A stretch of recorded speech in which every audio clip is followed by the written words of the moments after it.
Hello, hello! My name is Kallista, and welcome back to Dragon Age Origins, the Darkspawn Chronicles. In the last episode, we were cutting a path through the Palace District, killing innocent civilians as we went. It was wonderful, but unfortunately, the Archdemon has suffered a devastating blow, and we must get to him. We must defend him at all costs.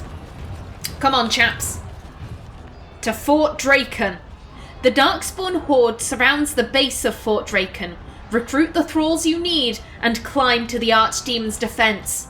Of course, we shall do so with our lives. Ferelden will fall.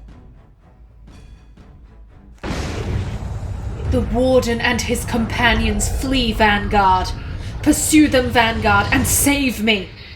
I shall, my archdemoniness. Oh, hello. One of the Wardens still lives, Vanguard. He must not find me. Well, it's good to know that Riordan is dead. He did injure our beloved Archdemon. Ooh, I'm not entirely sure which of these is better. However, I do like the idea of killing a warden with one of their own blades. I like that. And codex updated. Riordan, of course. Riordan was a Grey Warden from Orlais. While on a diplomatic mission, he was arrested by Tairn Loghain and held in the dungeons of the Jarl of Denerim's palace. Alistair freed him, temporarily doubling the number of living wardens in Ferelden. Oh, not for long. We're gonna get that number down to 0, aren't we, lads? Yes, in we go. Oh! To me, Vanguard, defend me with your life. I shall. I absolutely shall, and Vanguard, destroy the Warden King before he undoes us all. What I was gonna say, Alistair also sided with the werewolves. Nice going, Alistair. So I should say, if you want a very easy fight, focus on Alistair. The others really don't matter. Only Alistair can actually kill the Archdemon. So if you want this to be easy, go after him. I, however, am gonna go after Morrigan. I want to kill all of them. Because I'm just zealous. Like that. Yes, kick her. And don't kick me, though. Okay, give me one of these. Yes. Come on, Vanguard. Now then, if you could... You just get up here and start healing the Archdemon. That would be great. Yes, take her out. And who next? Who next? Darkspawn, I think. And oh, we did. Oh, Archdemon, good job. Good job, my lord. Bite that bastard Grey Warden. I'm sorry. I get too into playing a Darkspawn. I'm sorry. Okay. Where you at? Morrigan. Morrigan was the daughter of Flemeth, the legendary witch of the Kokari Wilds. Flemeth forced Morrigan to accompany the Grey Warden Alistair in his battle against the Blight, but Morrigan and Alistair did not get along. She enjoyed laughing at his every mistake and followed him only for the entertainment value. I'd like it pointed out, Alistair clearly did the dark ritual with Morrigan, otherwise she would not be here, so I'll get into this at the end. I don't think Alistair was the one making the majority of decisions in this game, but he clearly became hardened enough to do that. Come on, get the dog. Everyone on the dog. No, not Alistair, the dog. There we go. And you... No. More healing. Thank you. Get him.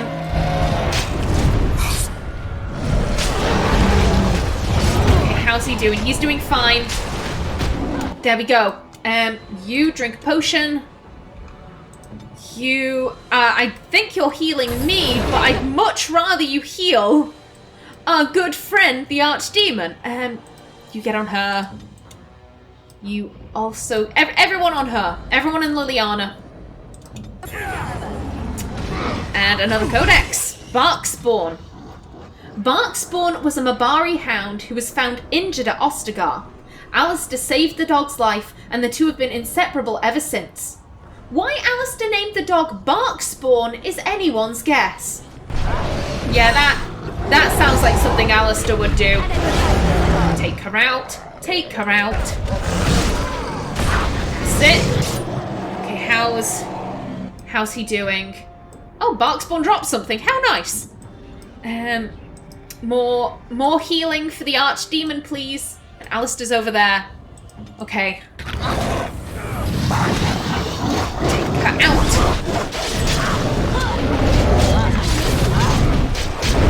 There we go. Very nice. Just you left, buddy. Liliana. Liliana was a lay sister of the Chantry.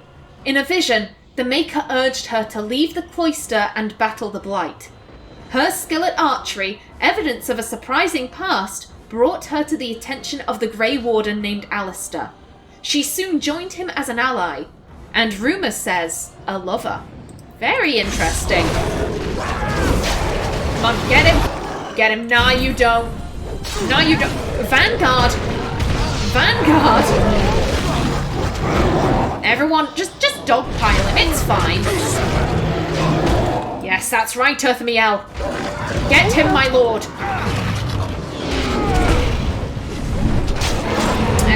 Don't run away from me. Oh, what was that? Oh, werewolf. This is a pretty long one. I don't need to read this, but I kind of want to, mainly because I like the codex entries, and also this episode is probably going to be very, very short. Werewolf. And Dane he stood his ground, the fanged beast approached. He saw the rage within its eyes, the wolf that once was there. The sword he raised, merciful death be praised, to the Maker went his prayer. From the popular telling of Dane and the Werewolf, a legend of Ferelden, circa 450 Black. Ferelden lore is full of instances where these creatures have plagued the countryside. Wolves possessed by rage demons and transformed into humanoid monsters with incredible speed and strength, able to spread a curse to those they bit that would drive them mad with unthinking fury. When in this enraged state, a human host can likewise become possessed and be transformed into a feral, wolf-like beast. Tales differ on these werewolves of human origin, some claiming that their transformations into a bestial form happens uncontrollably. Some claim the transformation is irreversible. As is often the case with demonic tales, both versions were most likely true at some point. The ability of normal dogs to detect a werewolf, even when it is in human guise, is what first led Fereldans to adopt dogs as indispensable companions in every farmhold. The alliance between humans and regular wolves is the subject of the popular Ferelden folktale, Dane and the Werewolf. The actual hero, Dane, led a crusade to eliminate the werewolf threat during the early Black Age, and while werewolves have never assumed the same prominence since, there have still been reports of individual packs lurking in remote forests. In recent years, some have even been reported to have developed an uncanny willpower and intelligence. Though why this is so is still unknown. Yeah, if dogs can detect a werewolf, it is no wonder that Ferelden art, history... I mean, Ferelden ballistas have dog heads on them. That is how much Fereldans love their dogs. And with a werewolf problem as bad as Fereldans had, it's really no wonder. Get him! Get him! Stop running away! How is... His health is fine. Oh, my strength wanes, Vanguard. Protect me. Apparently I spoke too soon. Get on the heels. Get on the heels, man. That's what you're here for. Come on, take him out. Take him out. Get him. Come on. Oh, who's going to get the final blow? Yes.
And there we go! That was the end of the Darkspawn Chronicles. Quite a short DLC. Quite a short episode, actually. If I'd have known that we didn't have to journey up Fort Drakon again, then I probably would have combined this episode with yesterday's. Unfortunately, I couldn't remember how long this DLC went on for, and I actually recorded yesterday's episode about 3 hours before it was supposed to go up. I've been having a bit of trouble jumping back into my schedule after Christmas, but I'm getting there, slowly but surely. Now then, what do I think about this DLC? It's interesting. It's not one of my favourites, but it's pretty interesting to see what Alistair would have done without our warden there to guide him. Siding with the werewolves, allowing Branka to use the anvil, getting the Templar Order on board, and apparently he didn't recruit Zevran, Ogren, or Wynn. Now, these don't really seem like the choices that the Alistair we know and love would make. But they do sound like the choices that Morrigan would make. Alistair himself says that he prefers to follow rather than lead, and who is with him from the beginning of the game? I think in this alternate timeline, Morrigan pretty much uses Alistair as like a puppet leader, I guess. He's the face of the operation, but Morrigan is just behind the scenes pulling all of the strings. I like that. Is there anything else I really have to say about this DLC? God, this is going to be such a short episode. Oh, I missed out on a few of the codex entries. I never got Alistair's entry, and I'm pretty sure that there were a couple of the People of Ferelden entries that I never got. There's Ban Seorlic's entry at the very least. Seorlic, it's something like that. He was in the marketplace, but I didn't actually kill him. One of my goons did, so I never got the Codex entry on him. So I'm going to put all of the Codex entries that I didn't get right here.